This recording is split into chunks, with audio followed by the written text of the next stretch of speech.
Hello, can you hear me? We can hear you. Oh, this is wonderful. All right, yeah, I just went to my own Zoom and that I have set up and I didn't think it was going to work because yeah, the canvas must be down for MJC. The normal route that I take going to MJC, hitting canvas, signing in, that was not working today. I would imagine on account of the rain. So yeah, let me get your names. All right, and we'll right on. Yeah, like I said, I got on this at that. There's no way they'd have to find me. Um, but I'll check just in case. I'm glad I did. All right. So as I'm getting your names, today we're doing the War for Independence, right? And this one's fun. So if you don't, let's see here.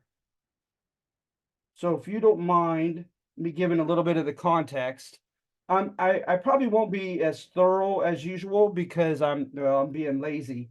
It's written down and it's pretty clear, and I want to make sure that you read the context in the intro of the assignment. So make sure you do so, okay?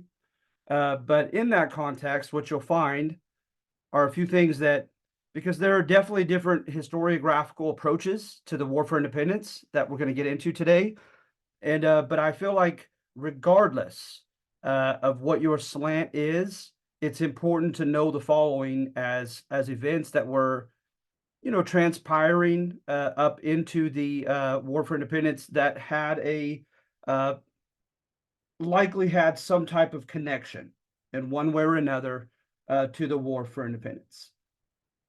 So for one, the first thing I think of is the need for better dominion over the land that the British had won in the French and Indian War by 1763.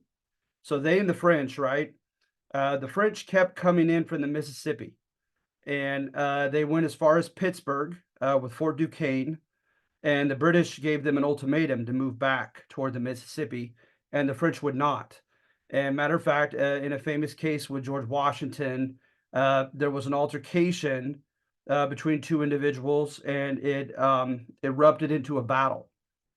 And so things didn't go as planned, and that had like an incendiary effect back in England and in France. And it was kind of the beginning of the first spark of the French and Indian War. So the British win at the by the end of the war, and so they grab dominion of the East Coast, basically, pretty much to the Mississippi River. All right, and a lot of that land was still inhabited by Native Americans, and had not been, singled out for urbanization, English law and order, with political offices, etc. But you had a lot of English Americans who began squatting in that territory to the west. That's a common theme in American history. When you do not have the social, political, and economic dreams uh, that you have fulfilled, you head west for a new beginning and a new chance at just that. So, at any rate, at the end of the war, the British felt like they were in over their head. They were over 800,000 shillings, or 8 million shillings in debt from the war. So they had to find a practical way to raise revenue to get out of that debt. They had a lot more territory that had been secured now, that they needed to send troops to make sure that there was law and order, perhaps appoint more governors, etc. And then you also had their cognizance of the fact that Americans were flocking to the Western frontier. All right. So, for those reasons and more, the British sent over more soldiers, they sent over more bureaucrats, etc. And that kind of heightened tensions. All right. Then, in addition to that, you had the ambiguity of law. English common law, right? It's organic. It grows like a living organism. And so they go by precedents set in the judiciary, like we do, different decisions that are made in court, in high court. They go by laws of parliament, They go by decrees of kings and queens, etc.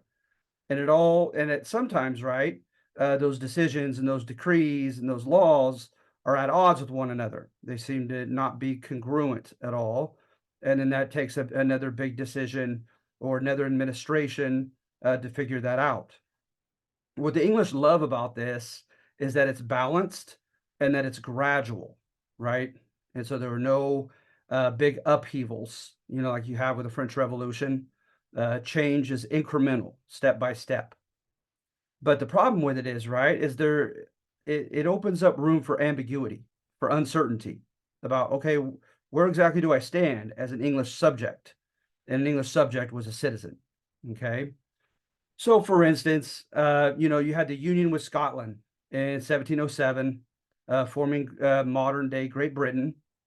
And you had a case of a Scot fighting for his rights as an Englishman. And prior to this, they had gone, the big decisions had been by blood. And you had to have English blood or had parents of English blood to have a chance for full subject status and rights. And then also, you had cases that decided on the soil in which you were born or came to reside for the duration of your life. And of course, that would be English soil. So this guy's a Scot, right? So he's not technically an Anglo-Saxon Brit, but Scotland now has been incorporated by England. So he said, hence, I'm on virtually English soil because it's under Great Britain. And he won the case, won his rights. And so that was a good thing for the colonists, right? Because the colonists were under Great Britain, technically under Great Britain soil, but they weren't in England proper, right? And not all of them had an English mother or father. So you had that type of ambiguity as far as who was a subject and why, and who was not. And then you had a handful of initial, not treaties, but initial contracts, right, for colonies to be established that stated very, very openly, the people herein shall be entitled to all the rights of Englishmen. Okay, well, that made it much easier. But the problem is it was just a handful of the colonies, nowhere near, all 13. So at any rate, you have issues with that. You also had religious requirements. You had to oftentimes in many administrations swear union to the Anglican Church, and people had a problem with that. You think of all the Congregationalists in New England. You think of the Presbyterians in the Middle States. And so they will clearly have a problem with that. And so when it comes to this war for independence, it's like, I think that is relevant data, right? Because, of course, as you probably know, we're going to fight for our rights as human beings universally, in addition to fighting for our rights civically, just under English law and technically as English citizens. But again, I think it's very vital to understand that type of conflict and that type of ambiguity going into this war. So you have things such as that that I think need to be considered. You also have tensions in the colonies that clearly existed predating the war. Okay, so this is all citizenship stuff. All right. And with those tensions, I mean, right here, within the North American 13 colonies, states historian Howard Zinn, 18 uprisings aimed at overthrowing colonial governments, 40 riots, and 6, quote, black rebellions had historically occurred before the end of the 7 Years' War. So even before all this drama began at the end of the 7 Years' War between the colonists and their British overlords. So, yeah, and it's important to remember that you're going to have division within all three of the major offices in British America. You have governors, and oftentimes the governors were faithful to the British crown for obvious reasons. They were handpicked in many of the colonies, in the 9 of the 13 colonies, royal colonies. And so they owed their job, right, their privileges, their wealth, to the crown. So it stood to reason, because they got to choose their councilmen. The councilmen were oftentimes very conservative as well, with good British connections. Okay, and so the councilmen, you're not going to see them well represented in the rebellion at all. And then you have the assemblymen, who were elected by the colonists. And it wasn't a neat bifurcation. It wasn't simply the governors were for England, as were the councilmen, but the assemblymen were all for the English or the American rebellion.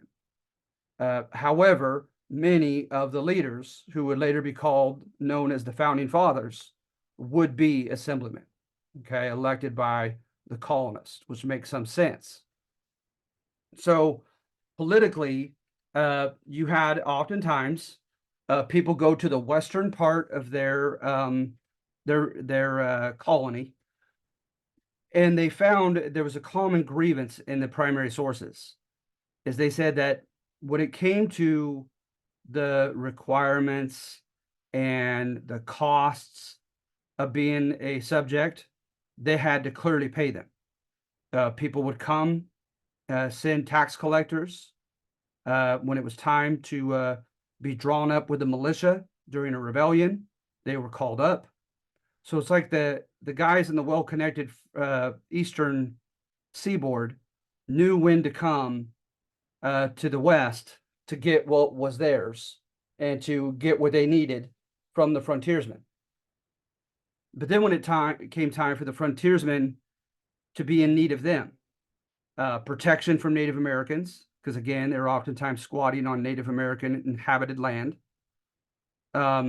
Assistance with infrastructure like roads, right? Somewhat paved roads being established, etc. Then the people in the West said there was nobody to be found to help them out. And then much less when it came election time and they voted for an assemblyman. Very, very few assemblymen were elected from the western frontiers.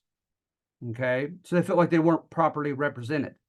So they had a problem in the West with the people of their own government, not only their British governors, not only their British councilmen, but also their fellow colonial assemblymen. So that's something to think about as well. And then, of course, you have the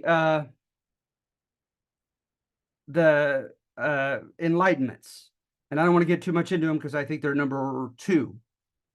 But you had an Enlightenment in France and one in Scotland, and there's decent evidence that the ideas of such made their ways and disseminated throughout the colonies pretty darn effectively. All right. So of course, I don't think you could look away from that, even if you are more of an economic determinist. All right. And then, of course, speaking of economic determinism, you still had mercantilism here, technically. So you had to have the right connection to receive the right papers, to do certain things for a living, to trade in certain commodities. And there was a lot of resentment over that. And there was a lot of rebellion against it economically. A lot of smuggling in particular. All right, so you have all this going on. Okay. And then you get your narrative of taxes followed by some type of reaction from the colonists, and then more taxes, and then another reaction, and things kind of go out of control. And it all starts with the sugar tax of 1764. But prior to that, you had the Proclamation of 1763, and it stated that between the Appalachians that were pretty much parallel with the East Coast and the Mississippi, which was a decent gap, that colonists were forbidden to inhabit all this land between the two. And there was resentment over that because, again, The West was a place to renew your chances, right, for your social, economic, and political ambitions. So you had the proclamation first, then the Sugar Act. And yes, it is true, evidently, that this was the first time that Parliament back in England passed a tax on the colonies that was not passed first through the assemblies.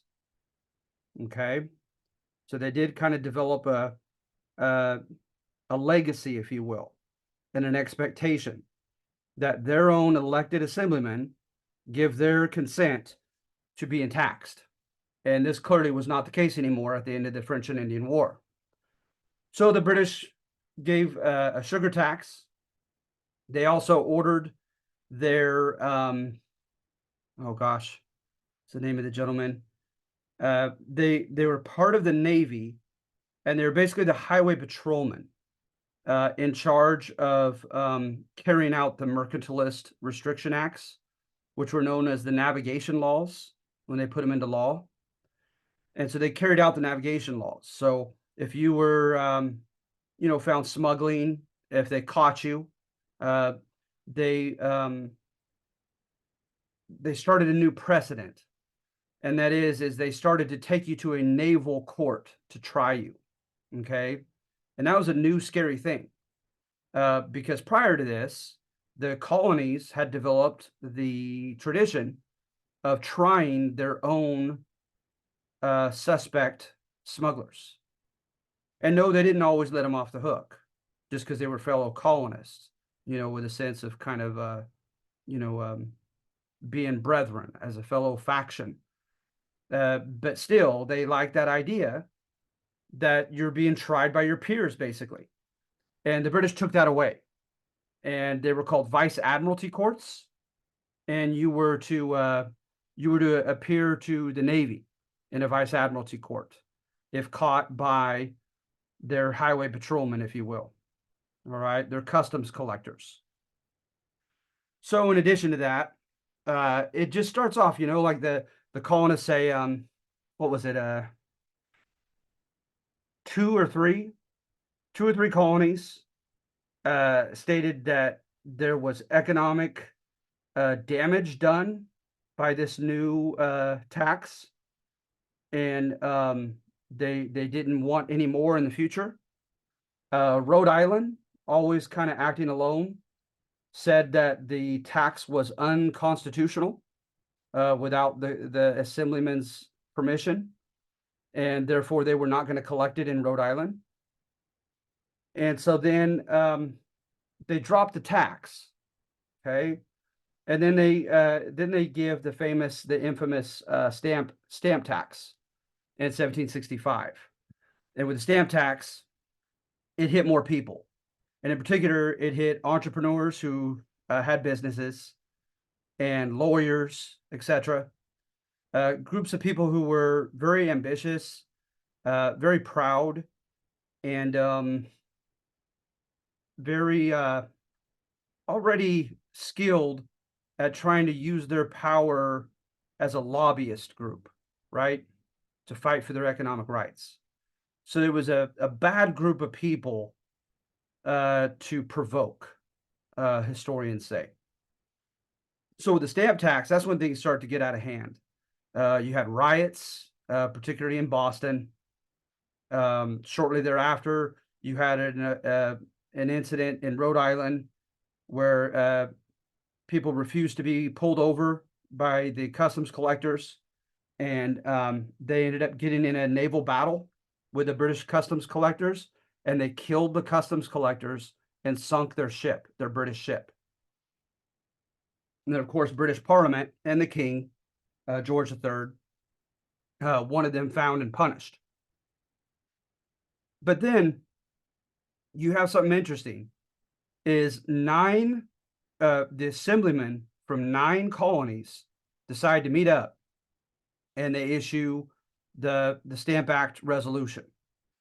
And they say at this time, right, that the British tax, any British tax, without the permission of of the elected assemblymen here is unconstitutional, and they will not collect and pay it.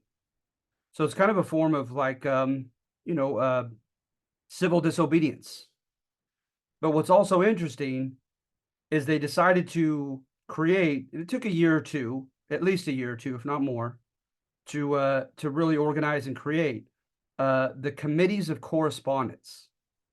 And what the committees of correspondence did, as you could see from the word correspondence, is they decided to try to unite the colonies in saying, if one colony has an infringement upon its people's rights, all the rest of us will support it, even if it's in a rebellious act.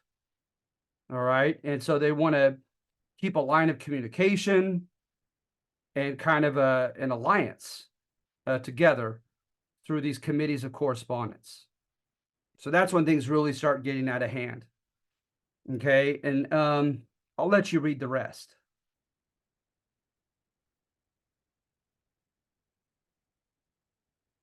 So number one gets into two different realms. Remember, social, political, and economic are the three realms that historians get into. It gets into the economic and the political. And this supposedly is popular interpretation back in England to this day. And that is that we had it so well for so long that when the British decided to crack down on us, we said, forget about it. We've had it. We're too strong now. We're too independent now. We're not moving backwards, right? We had received a chance to live the good life, and we weren't about to give that up. So that is known as salutary neglect, which makes sense. Salutary is healthy, right? We were neglected, but it had a healthy effect. And basically what they start off in this narrative showing is that the British were very derelict in their duty in enforcing the mercantilist restrictions. So the customs officials, right? Many of them were in the military, and they were looking for a bigger, better, more lucrative position than being a tax collector. And it was a mere, hated incremental little step that they had to get through, but they did not enjoy at all, and they could not wait to escape. They were paid very poorly at this position, supposedly. In some of the colonies, the conviction rate was low, so they felt like they worked hard for nothing, catching people, only to see them get exonerated by a trial of their peers. And so a lot of them stopped doing their job. Some moved to the Caribbean and were absentee workers, paid other people to do their job. Some wanted to make more money. They took bribes, and you could just simply bribe them, and they would allow you to, carry a certain commodity, trade a certain commodity that legally on paper you were not entitled to do. And what's telling of it as well is the Sugar Act. In that first tax act, it states in there that the customs officials have not been doing their jobs, that they need to report to their spots of jurisdiction, that they need to stop accepting bribes, etc., etc. So the British were well aware of this, supposedly. So there must be some truth to it. Give me just one moment, please. I'm sorry.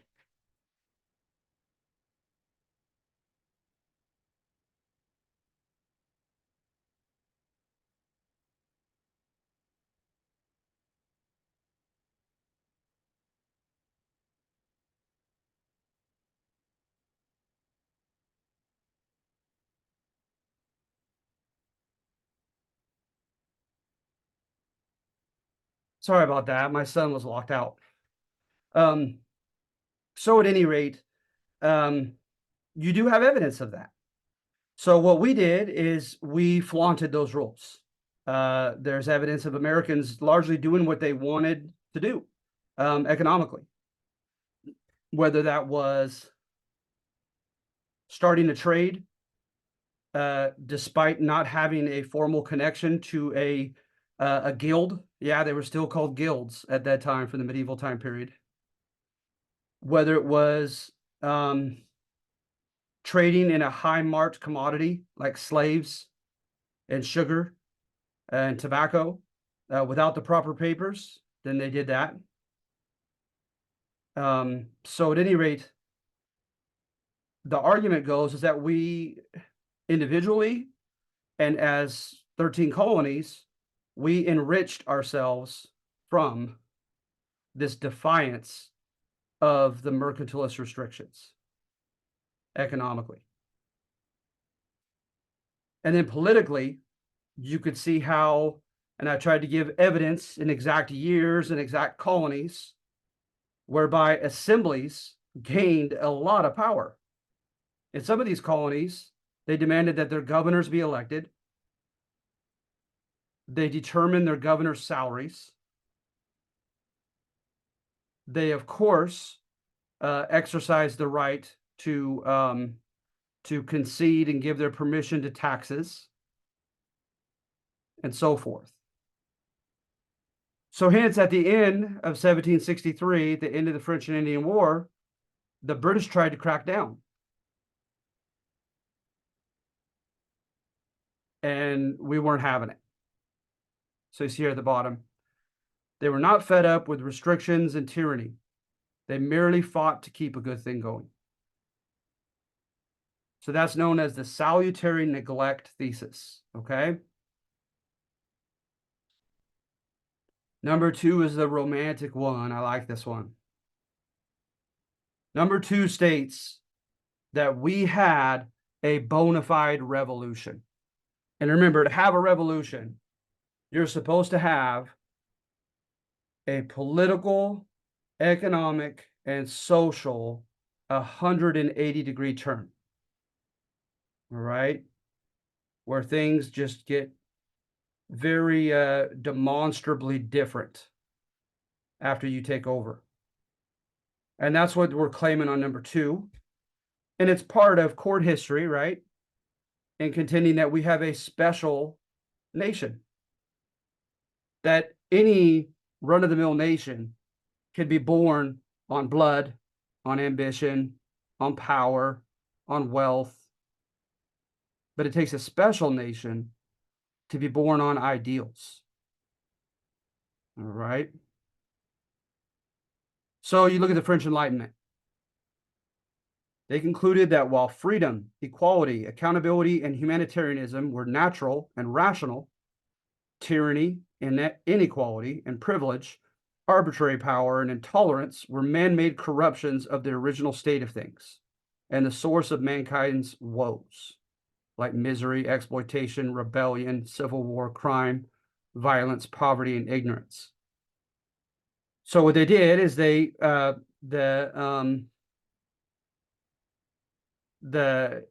philosophers, right, of France, they wanted to go back to the state of nature, basically, right? Not just Rousseau.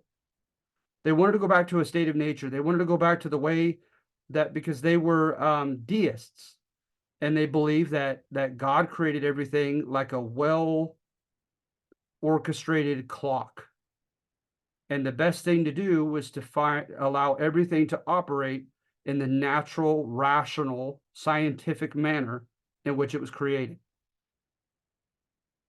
And to them, that absolutely overflowed into the social realm of values and beliefs. So with these ideas, right, the idea was in natural rights. And the argument is that because you were created by God in this deistic universe, this well-orchestrated clock, that you are entitled to live by his natural his natural rhythms, if so to speak. And another good thing about natural rights is that they're supposed to be, they're not tenable, they're not precarious like civic laws. The idea with the civic law, what the government gives, the government can take away. But what naturally you're entitled to, the government is supposed to feel obligated to extend to you. It's yours by nature. So Voltaire, he stressed freedom of conscience. Diderot and Condorcet stressed education and free thinking for all. Montesquieu avowed the need for checks and balances and having a balanced government. Rousseau surmised that the first governments were established by social contract. The first humans allegedly found it beneficial for their protection and needs to unify and give permission for a government to be established by and for them. All right.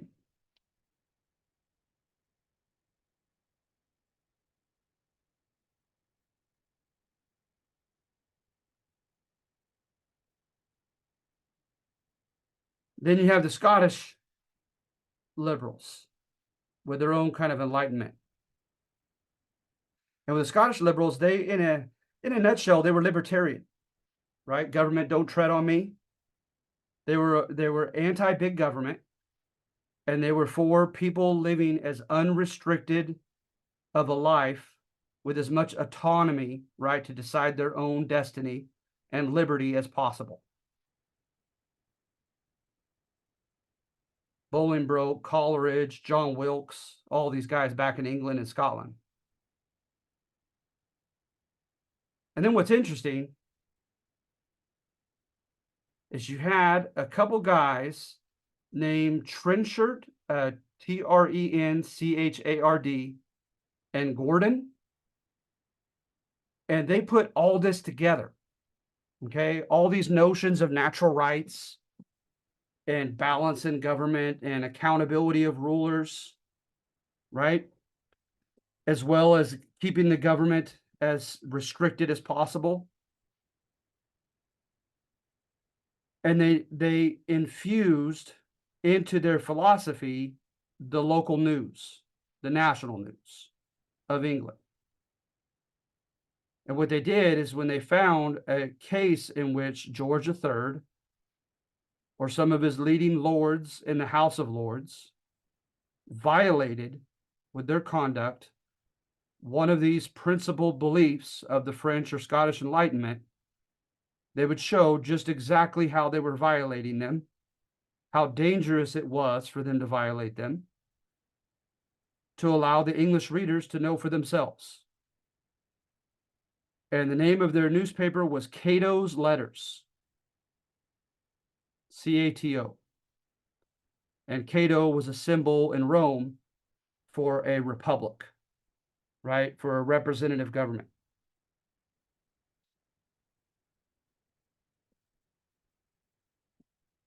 Well, was it? Yeah, it was Benjamin Franklin. Benjamin Franklin met these two. Benjamin Franklin had a direct line of Cato's letters and had it sent verbatim back to Philadelphia, where he printed it as well. Benjamin Franklin met in the salons of France, where they would read these Enlightenment works and have open discussion about them.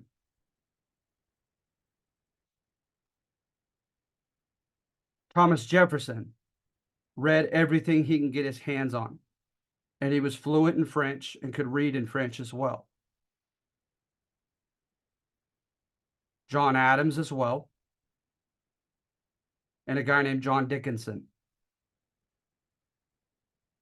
So what do? They become like the midwives, right?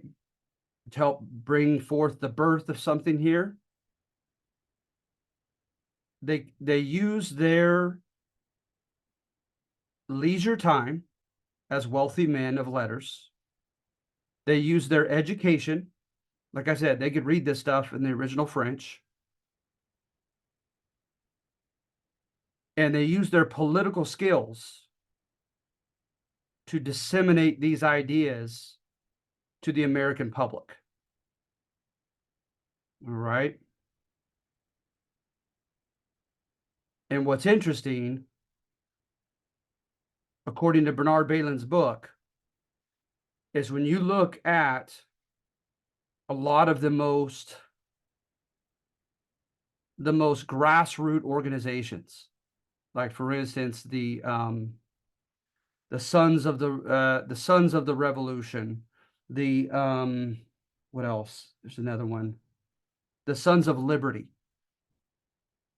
They use a lot of these terms. Okay, natural rights, social contract, government by consent, and they don't seem to use them out of context. You know, like when you teach a child a new word and he or she wants to use it so eagerly that he or she uses it out of context. They were using the terms in proper context.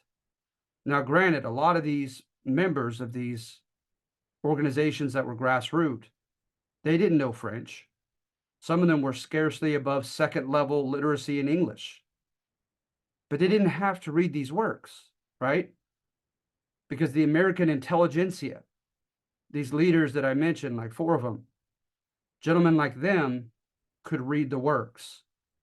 And they could, I hate to say it, but he almost implies that he more than implies, that they dummied down what they read so that the common people had the time and the rational capacity to understand the concepts.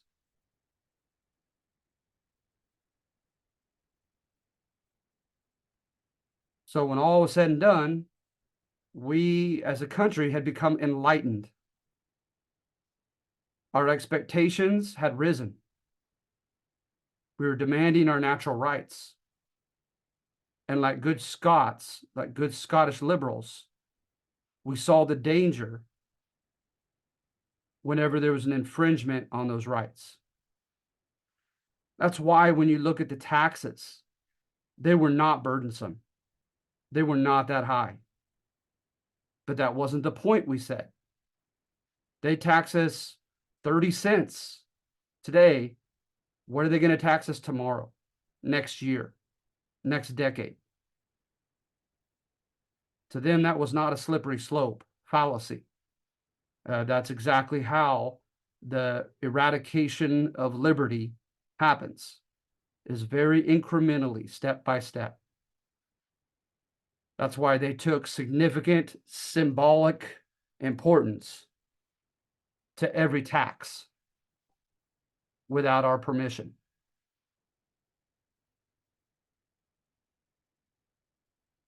Any questions?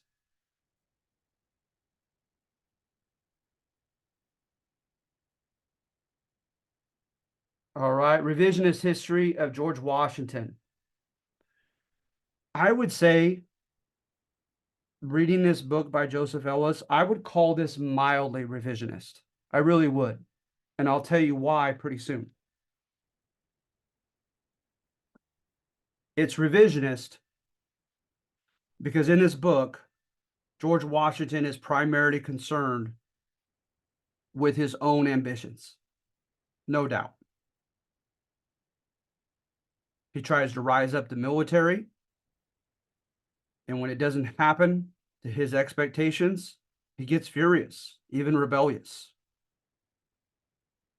He tries to run his own plantation. And when British merchant middlemen determine the prices and the markets for his goods for him, again, he becomes furious and even rebellious. There's no getting around that. But when you look at the details, Edward Braddock was not trained in guerrilla warfare or fighting in the wilderness. He was used to battle plans that were amenable to fighting on an open plain in Europe. His decision to attack from the front the heavily impregnable Fort Duquesne of the French probably was foolish, and he lost his life trying to do it. But George Washington stated, right, that that fiasco could have been averted if they would have just chosen him, that he knew what he was doing. He had trained with Native Americans and knew how to use the harsh landscape of the American forests to his benefit. But no, of course, they wouldn't choose him because he didn't have the proper bloodline connections that Edward Braddock had. Then when you look on the plantation, he argues that he could have made so much more money,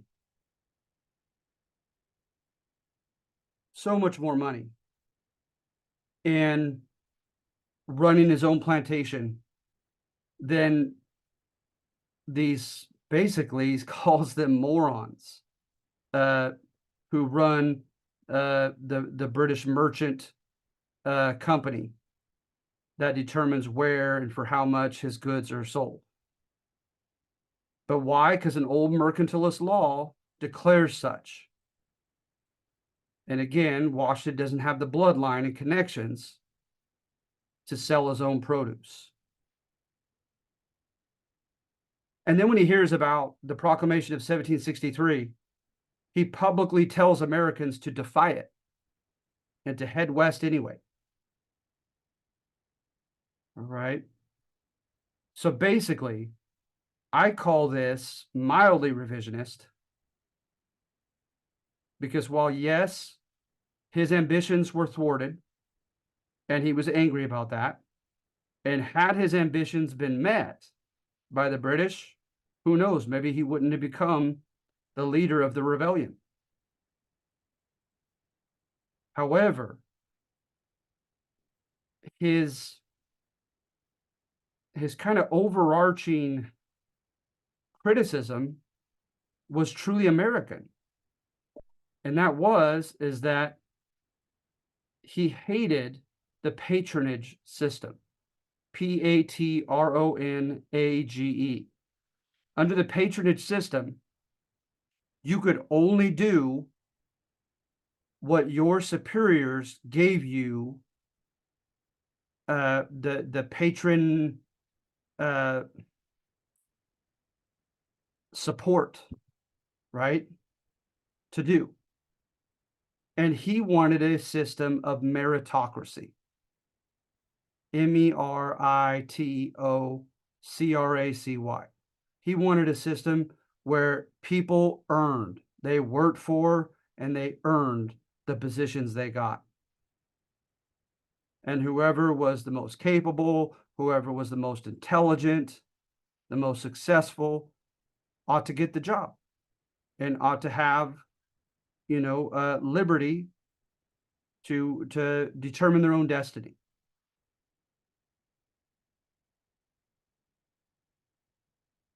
So I feel like because his grievance was so quintessentially American, I don't think it was that harshly revisionist against him. Okay?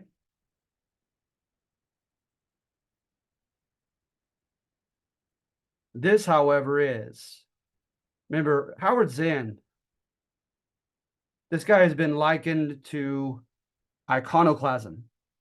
Iconoclasm, right, is like South Park. You almost deliberately find what a society holds to be most sacred and you smash it to pieces. That's what Howard Zinn does. So to Zinn, our founding fathers were elitist, selfish, manipulative, privileged white men, slave owners, rebels, just filled with ambition and desire for power. So what he paints a portrait of are, at the very least, two separate groups of Americans. To him, he said, wait a minute, you don't just have the British against the Americans. And by the way, John Adams' ratio of 1/3 has not been really seriously refuted by any modern major scholar. He said he thought about 1/3 of the Americans turned rebels, about 1/3 tried to see which side was going to win and tried to stay out of it, and about 1/3 stayed loyal to England. But here, instead of having an an ideological gulf between groups, everything is socioeconomic to Zen. To him, it's all about what economic class you're in. So to him, right, the poor farmers, the squatters, the sharecroppers working on someone else's land, they were nobodies to the founding fathers. And they never were anything but. That before the war, they complained of their elected reps in the assemblies for not caring about them, many of whom lived out in the West. But oh boy, when the rebellion happened, right? Then the class of founding fathers expected them to fight with and for them.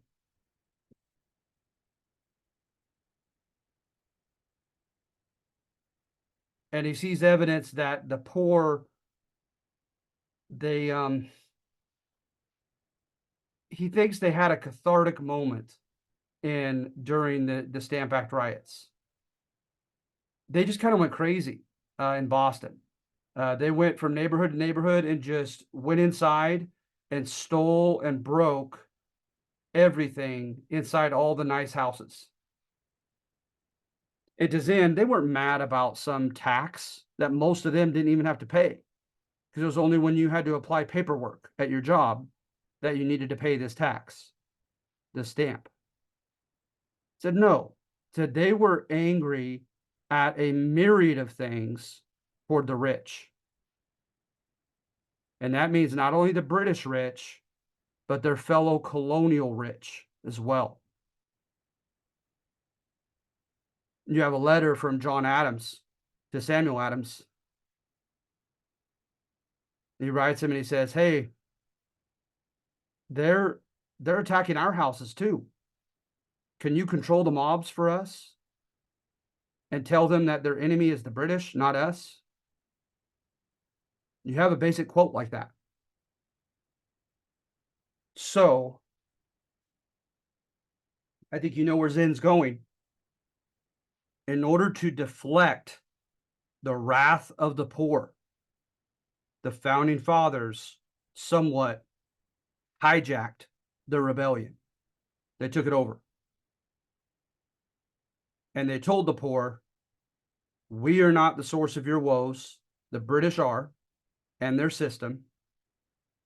Fight with and for us, and we'll institute a whole new world order, a much more enlightened government and society, where you will have many more opportunities and rights than you do now.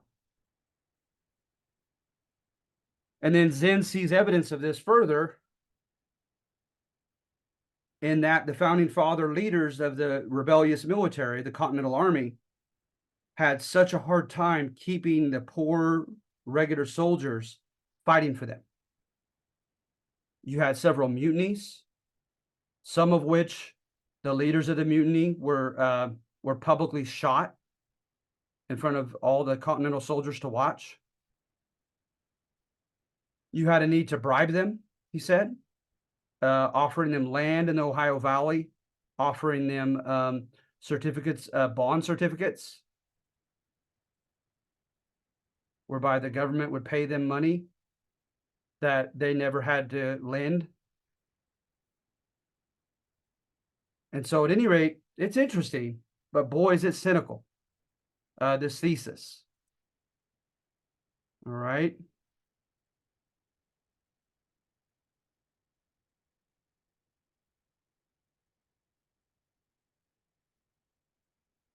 See, it says right here, as for American political leaders, Zen contends that continual colonial protests against rebel leaders and new colonial state constitutions suggest that these leaders were not radical ideologues wanting to democratize society. They had, Zen contends, their own economic class's interests in mind, to secure and enlarge their personal property, to ensure that government did not become too democratic, and to keep common soldiers fighting for them via or by way of rewards when necessary and punishments when possible. That should be the opposite. Rewards when possible and punishments when necessary.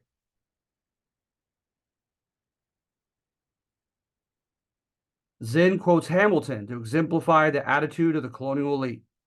All communities divide themselves into the few and many. The people are turbulent and changing. They seldom judge or determine right. Give therefore to the first class, right, the few, a distinct permanent share in the government.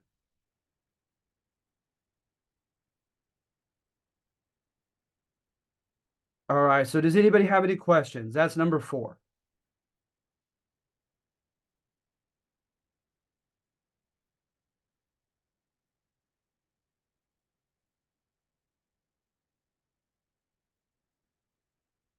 I understand if you're bashful on this program, but I'd like to ask, is there any way that in your mind you could like synthesize, you could amalgamate like all or several of these ideas into one messy narrative?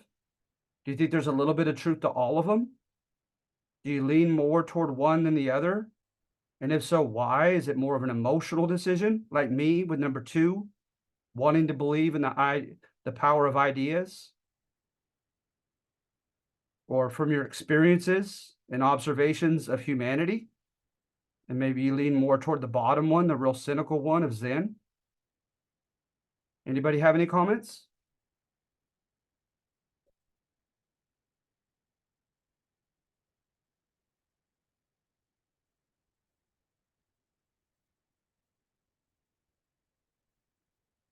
All right.